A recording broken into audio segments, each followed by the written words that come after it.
What's up guys, Rogue9 here. With the test server being released in full now, I've gone straight to work testing Nomad's new guns to get a full understanding of how they compare to one another, plus I've dived into the hidden stats behind the already infamous 44 mag sniper pistol. What is the better choice for Nomad, the AK74M or the ARX 200? And is the pistol really as OP as everyone seems to think right now? Let's go and find out. And spoiler alert, this pistol is insane. Many thanks to Wondershare for sponsoring this video. Wondershare is the company behind the intuitive and user-friendly home video editing software Filmora. And even though it's easy to pick up, the software comes with some powerful editing resources such as over 300 video effects, more than 140 filters and overlays, great-looking text and titling options, a free music library, and more. Besides the Filmora software, Wondershare also offer a free online meme maker that will allow you to import any images or GIFs and quickly and easily pump out those memes. So whether you want to get into video editing at home or just make some awesome memes, check out the links in the description below to try Filmora or the meme maker for free. And now let's explore some gun stats. Keep in mind that all of the info was taken from the current test server build and could change in future. If it does, I will be sure to update my online stat sheet, link in the description as always. When comparing the stats for Nomad's AK74M and ARX 200, the lopsided nature of the balancing of these two guns becomes immediately obvious. The ARX wins out over the AK74 in every stat with the exception of the magazine capacity. The average single-shot damage of the assault rifles in Rainbow Six is 43.5 at ranges up to 25 meters and 25.4 beyond 35 meters, so the AK's 44 to 26 damage is actually just above average and so pretty decent.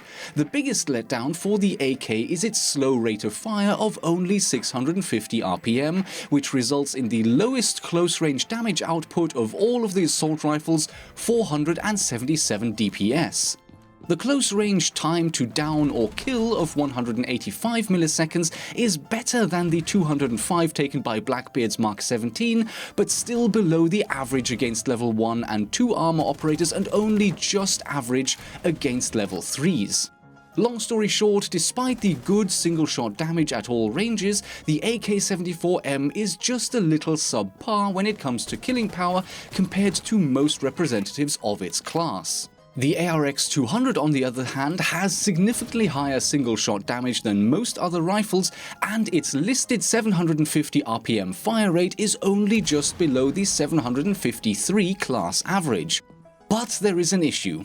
As always, I measured the in-game fire rate to be sure that the listed stats are accurate, and while the AK came in with a measured fire rate of 647, close enough for me, the ARX takes 1.716 seconds to empty, resulting in a measured fire rate of 699.3 RPM. That's 50 bullets per minute short. We've been scammed once again. Either the in-game stat is wrong or the gun is firing too slow. I can't say which is correct, but for the time being, I'm going to go with the measured fire rate rather than the listed one. If this ends up being adjusted before launch, I will make sure to update my spreadsheet. Now, 750 RPM would have given the gun an excellent looking damage output of 588 DPS up close, but when using 700, we come in at a pretty mediocre 548, falling to 327 DPS at longer ranges.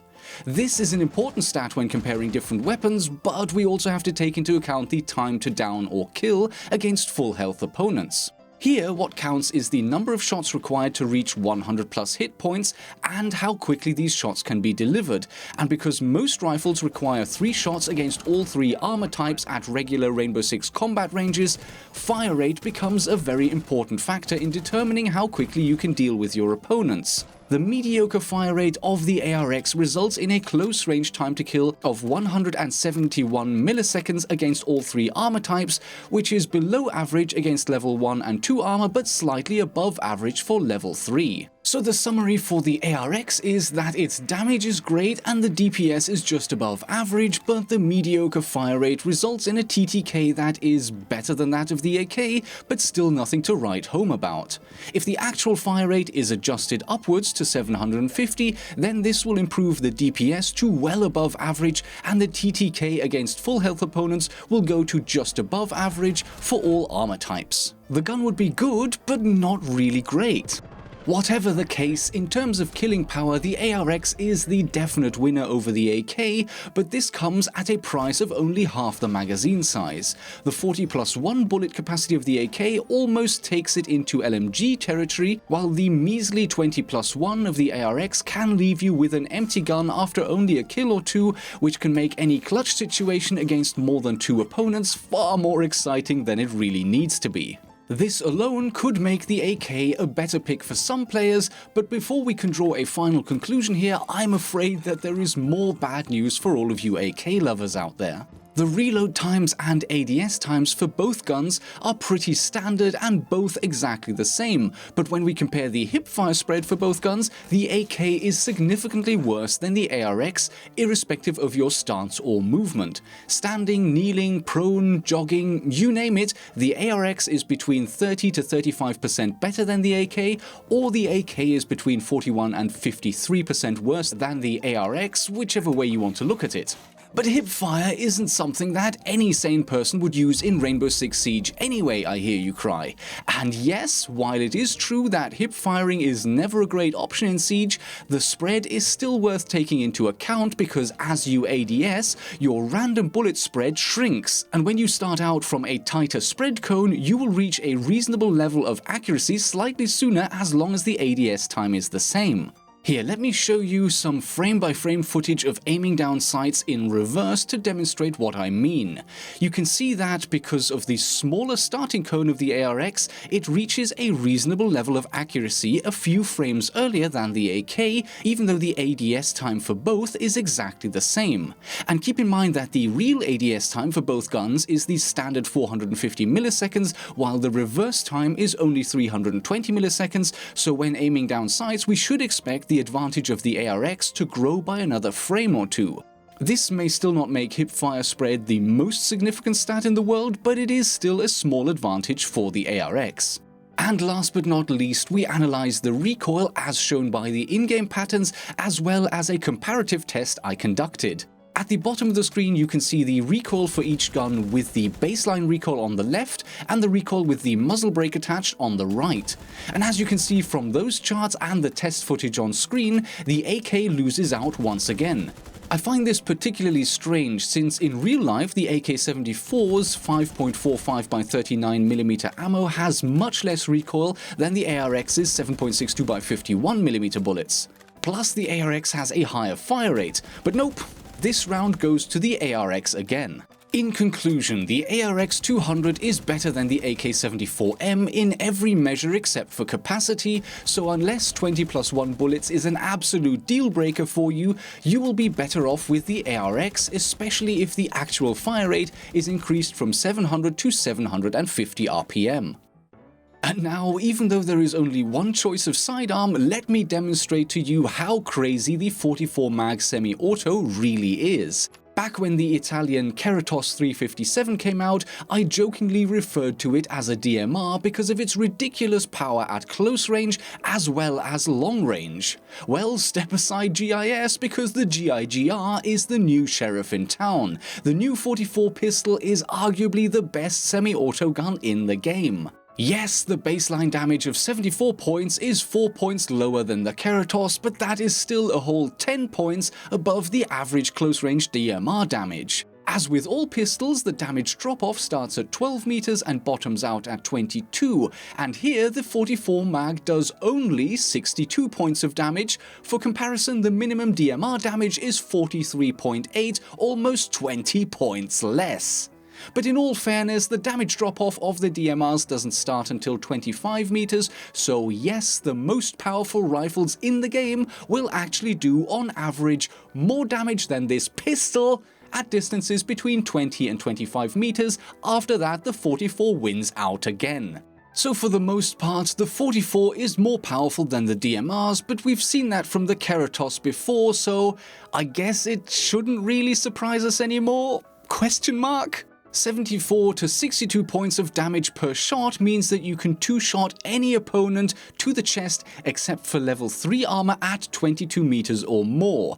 It's just at the very bottom of the damage drop-off curve against the heaviest type of armor that you will fall into that 3-shot category, because you will be doing 49 points of damage with each shot. The good news is, though, that even against any opponent with Rook armor plates, you will never need more than 3 shots as long as you hit the upper body. And yes, I guess the capacity of 7+1 is also lower than the DMRs, which mostly offer 20+1 or occasionally 10+1, but that is almost the last advantage the rifles get over this beast of a pistol. Reload time for the 44 is 2.1 seconds from empty and 1.8 seconds tactical, which is fast even when compared to the other semi-auto pistols, and definitely faster than any other gun that can dish out this kind of damage. ADS time is the standard 200 milliseconds, again the fastest you can get out of any weapon, and much faster than the rifles or even SMGs. And if we compare the sight picture of the pistol scope to the standard ACOG, we can see that the zoom factor is 100% identical, but the pistol scope comes with a much smaller housing, offering the shooter unprecedented peripheral vision. The recoil looks quite horrible on the in-game chart, but in practice, it's actually not that bad. Once you get the hang of compensating while shooting in semi-auto, you can keep this gun pretty steady, at least on PC. Sure, the DMRs are capable of attaching the muzzle brake, which basically turns them into lasers, but I don't think this minor inconvenience will really slow down a skilled player too much. And last but not least, the 44 mag is still a pistol, which means that when you get this monster of a gun out, your character will receive the 5% movement speed bonus compared to running with any other weapon. The 44 mag semi-auto basically marries the best of two worlds. It has the takedown power of a DMR, but the reload time, ADS time, and speed boost advantage of the pistol, plus it comes with a pre-installed sight that is better than the ACOG. This ridiculous pistol is quite simply the best semi-auto weapon in the game right now. If you have the skill to do well with semi-autos, this gun will be your new best friend. Unless of course it ends up being nerfed before the official launch of Wind Bastion. And there you have it, some interesting balancing choices of Nomad's weapon loadout. The ARX is superior to the AK74M in every way except ammo capacity, and the sidearm is so hilariously powerful that it makes the old SMG-11 with good recoil and ACOG look like a bit of a joke. Which of the primaries do you think you will end up using based on this info, and what are your thoughts on the 44 mag? How long before we get a nerf? Leave your comments in the comments section below. And with that, thank you so much for watching, I hope you enjoyed the video, and I will see you in the next episode.